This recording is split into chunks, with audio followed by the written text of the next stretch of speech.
काँग्रेसचं शिष्टमंडळ राज्यपालांची भेट घेणार आहे।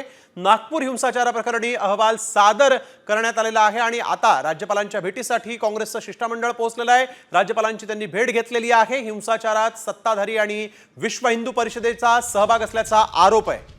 तर आपण बघतोय यावेळेस काँग्रेसचं शिष्टमंडळ जे राज्यपालांच्या भेटीसाठी पोहोचलेलं आहे, तिथे जाऊन त्यांनी त्यांची भेट घेतलेली आहे आणि नागपूर हिंसाचाराप्रकरणी राज्यपालांनी लक्ष घालावं अशी या ठिकाणी काँग्रेसच्या शिष्टमंडळाने मागणी केलेली आहे। नागपूर हिंसाचार प्रकरणी अहवाल सादर करणार असल्याचं देखील त्यांनी म्हटलेलं आहे।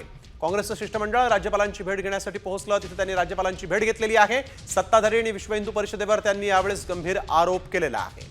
या सगळ्या हिंसाचाराप्रकरणी सत्ताधारी आणि विश्व हिंदू परिषदेचा मुख्य हात होता असा आरोप काँग्रेसच्या वतीने करण्यात आलेला आहे आणि त्याचसाठी म्हणून आज त्यांनी राज्यपालांची भेट घेतलेली आहे।